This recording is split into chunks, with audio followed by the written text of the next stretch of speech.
The German Institute for Macroeconomic Policy, IMK, warns that the 30% tariff proposed by US President Donald Trump on imports from the European Union, EU, could reduce Germany's economic growth by approximately 0.25 percentage points in both 2025 and 2026. According to the IMK, this tariff could dampen Germany's GDP growth in 2025 and limit GDP growth in the following year to 1.2%. This contrasts with the Institute's earlier forecast of modest growth of 0.2% this year and a 1.5% next year, supported by recovery in late 2025 as well as increased public investment and defense spending. Join Economy Roast for an in-depth analysis in the next 15 minutes.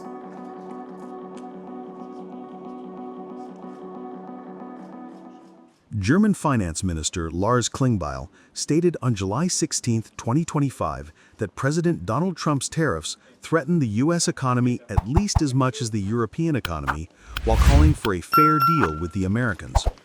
The 30% tariff on European goods threatened by Trump, if implemented, would be a turning point for Europe, wiping out all transatlantic trade and forcing Europe to reconsider its export-driven economic model. Trumps Zölle kennen nur Verlierer. Sie bedrohen die amerikanische Wirtschaft mindestens genauso stark. Trump's tariffs have only losers. They threaten the American economy at least as much as the companies here in Europe, and that is why this tariff conflict must be ended. We agree that the tariff conflict should be ended, that it does not help if we experience new threats or provocations every day. We want serious and targeted negotiations with the USA. That is what Germany and France stand for. That is what we in the European Union stand for. We Europeans are united and we are determined. We want a fair deal with the Americans. But it is also clear that if a fair deal cannot be reached, we will need decisive countermeasures to protect jobs and companies here in Europe.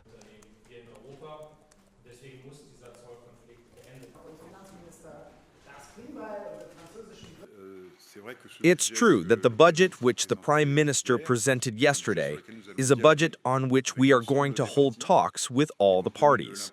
And given the historic importance underlined by the Prime Minister, we hope that this will enable us to gain broad support.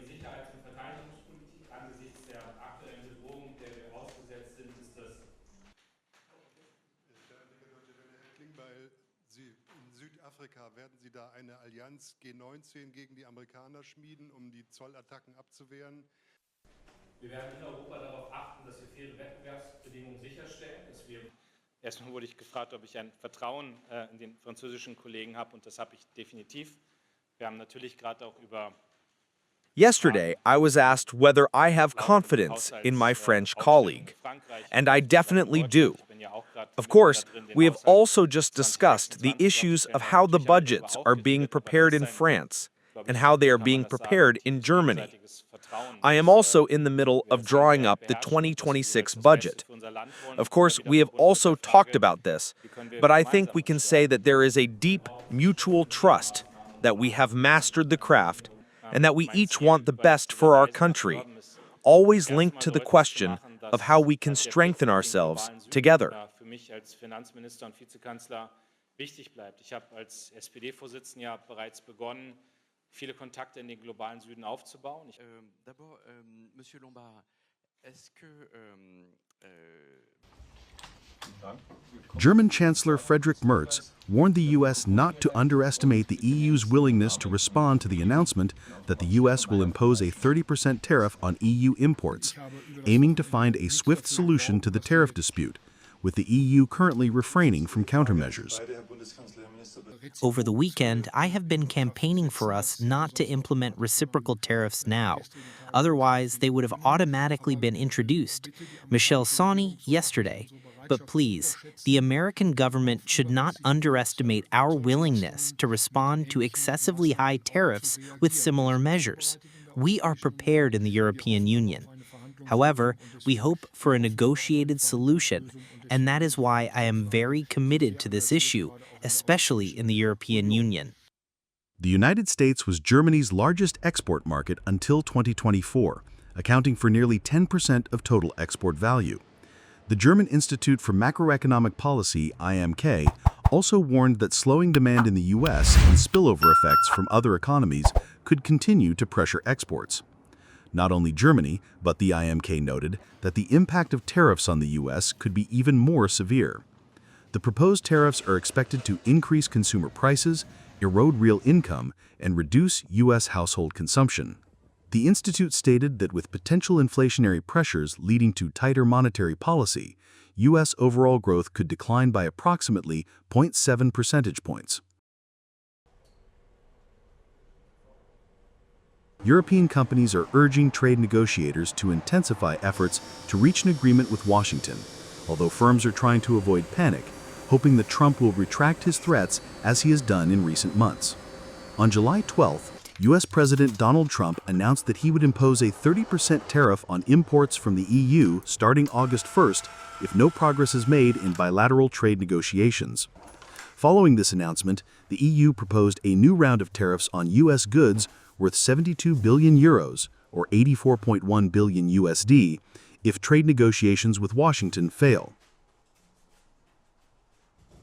As an export-oriented company, we are of course also very dependent on the North American markets. We are monitoring the situation there very closely and have to see which of the threats that are currently being made will actually materialize afterwards, which tariffs will remain after the negotiations, and how this will affect our business.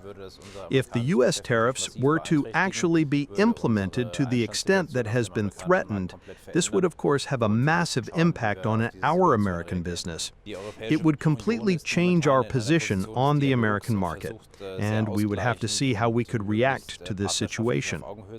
The European Union is currently in a position of dialogue and is trying to negotiate on an equal footing and as cooperatively as possible. I think that a position of strength and actively asserting our own interests would certainly help us in the future. Of course, there are still some options that the European Union has left for the negotiations. We certainly have an export surplus compared to the United States when it comes to goods and commodities, but in the area of services, large American companies are of course far more active in the European Union than the other way around, and I think that is a point that can certainly be looked at again.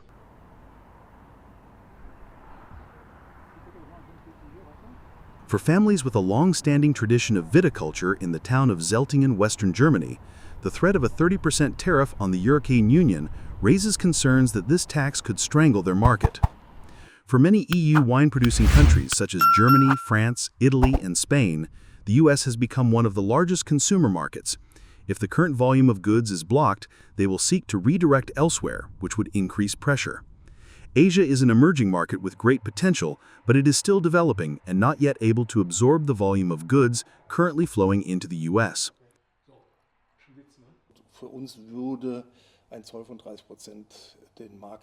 For us, a 30% tariff would choke off the market, and that is due to the special nature of the American distribution system, which is called the three-tier system.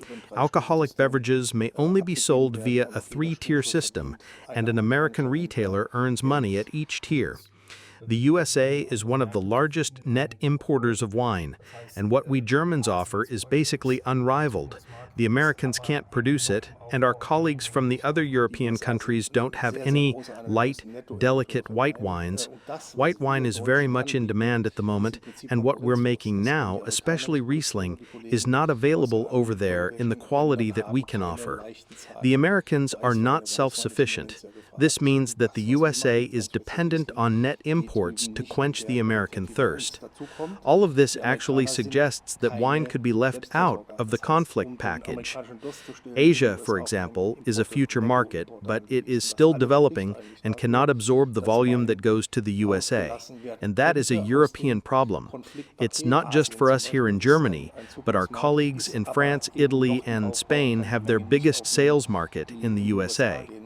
If the volume is now blocked, they will want to go elsewhere, and that will increase the pressure. In the industry as a whole, we now have, because of those no alcohol and alcohol is harmful sentiments, however dubious these arguments may be, there is a reluctance to consume wine. And that is depressing. And of course, in conjunction with the tariffs, it hurts particularly badly.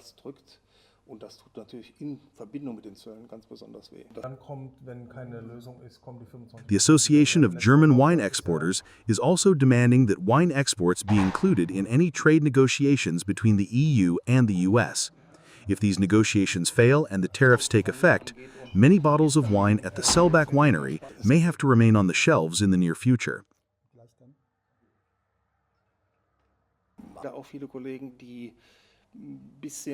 Unfortunately, there are also many colleagues who are a little, shall I say, financially worse off or had a bad harvest or frost, where the financial ceiling is tighter, and that's a real problem, especially as exports to the USA are at good prices and high quality.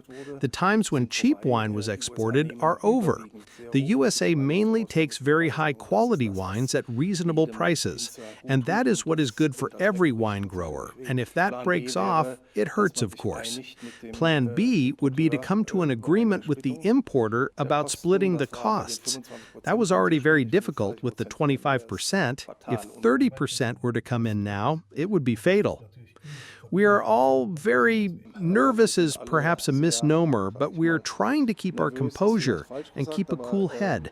And we hope that our representatives in Brussels, but of course also in Berlin, won't ignore us, because, of course, there are completely different sums involved with cars and farmers and aeroplanes, and jobs always play a role.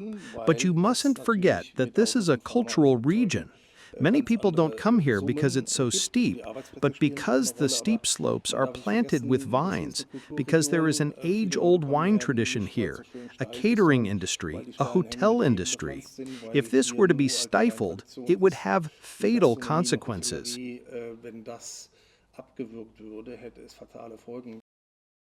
According to a survey by Citadel Bank in Latvia, nearly 10% of respondents believe that U.S. tariffs could significantly affect their jobs or income. Almost half of the survey participants admitted to being somewhat concerned about the negative impact. In Estonia, 12% of people predict that the tariffs will have a significant impact on their jobs or income, the highest proportion among the Baltic countries. Meanwhile, this figure in Lithuania is 7%. Beyond direct impacts, the survey indicates that increasing uncertainty could undermine consumer confidence and discourage spending on non-essential goods and services, slowing demand in the Baltic countries. According to the bank's latest forecast, all three Baltic countries are expected to record economic growth in 2025 and 2026, ranging from 1.4% to 2.5%.